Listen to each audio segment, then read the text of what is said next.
Oke, selamat malam. Saya akan mempresentasikan hasil kerja saya tentang mobil listrik. Saya John Kurniadi Jumadito KL, NIM 2152141082. Yang pertama ada baterai traksi. Baterai traksi adalah salah satu komponen terpenting dalam mobil listrik. Berfungsi untuk menyimpan dan mengalirkan arus listrik searah ke inverter. Inverter kemudian mengubah menjadi arus listrik bolak-balik yang digunakan untuk menggerakkan motor traksi. Baterai traksi dibuat dengan struktur yang kuat agar tahan lama dan bisanya menggunakan teknologi lithium-ion karena daya tahannya yang baik. Selain itu, baterai traksi juga didesain untuk bisa diisi ulang berkali-kali dan tahan lama. Yang kedua ada inverter. Power inverter atau inverter adalah komponen yang mengubah arus listrik dari baterai traksi. Ini dilakukan dengan mengubah arus listrik searah DC menjadi arus listrik bolak-balik AC. Yang inverter berfungsi untuk mengubah arus listrik sehingga motor traksi dapat bergerak. Maka dari itulah komponen ini menjadi salah satu bagian dari komponen penggerak utama mobil listrik. Selain itu, inverter juga berperan dalam mengisi ulang baterai mobil listrik saat berkendara. Bisanya pada mobil listrik digunakan inverter jenis bidireksional.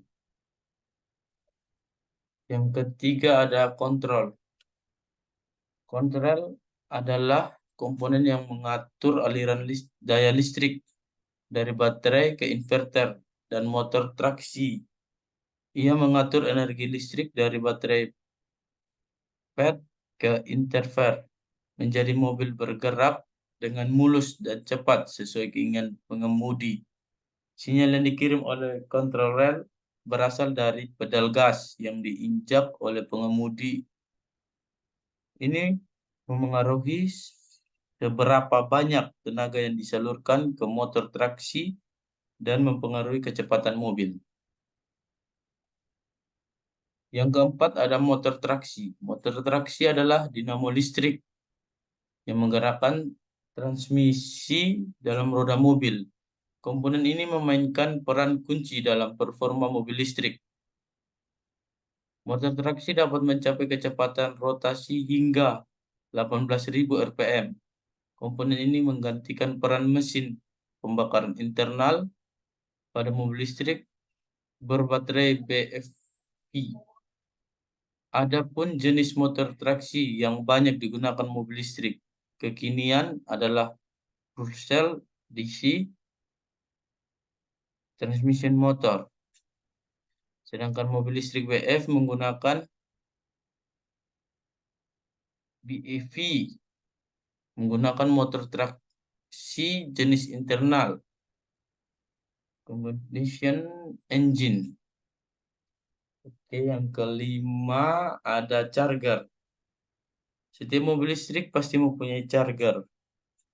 Selayaknya pada gate, fungsi charger mobil listrik adalah untuk mengisi daya baterai dari sumber AC PLN.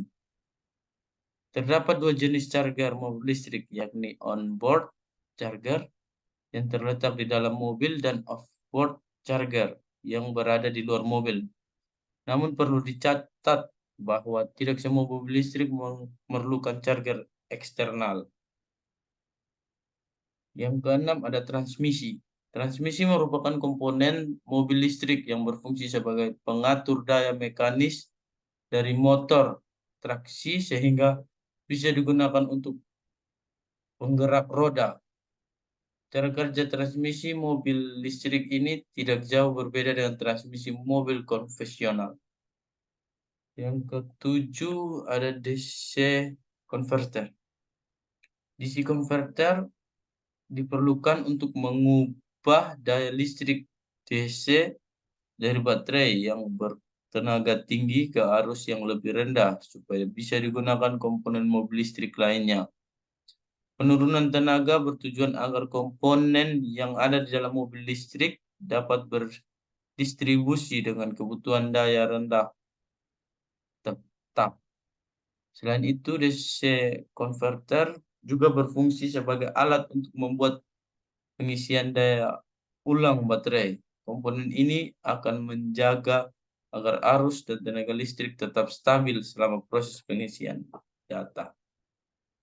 Yang kedelapan ada aksesori baterai. Mobil listrik memiliki satu baterai. Ada juga aksesori baterai. Bisa disebut juga sebagai baterai tambahan untuk menjadi sumber listrik. Komponen ini digunakan untuk menyimpan daya listrik yang digunakan untuk mengoperasikan komponen aksesori mobil seperti air konter, wiper, alarm, lampu, dan lain-lain. Selain itu, dapat berfungsi sebagai cadangan jika baterai traksi mengalami masalah. Yang kesembilan ada thermal cooling system. Sistem thermal ini mobil sistem thermal pada mobil listrik berfungsi untuk menjaga suhu mesin agar tetap dalam kondisi optimal. Ini mencakup pendingin mesin, motor traksi, dan komponen elektrikal lainnya. Dengan menjaga suhu ini tetap normal, mobil listrik dapat menjaga performa. Mobil listrik dapat menjaga performanya bahkan saat digunakan dalam perjalanan jarak jauh. Yang ke-10 yang terakhir, charger port. Komponen engine ini merupakan bagian yang berguna sebagai titik pusat pengisian daya untuk baterai mobil listrik. Charger port nantinya akan terhubung dengan daya eksternal dalam proses pengisian daya untuk baterai. Namun komponen ini hanya dimiliki mobil listrik jenis baterai elektrik paint dan pull-in. Pasalnya jenis ini dan full cell elektrik tidak memiliki slot charger port.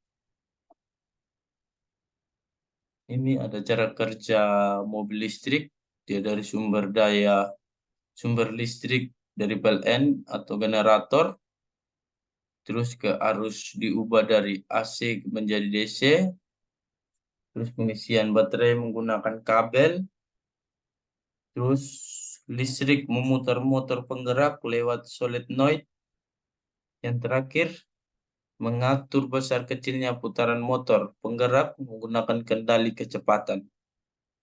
Oke, ini hasil presentasi saya. Sekian dan terima kasih.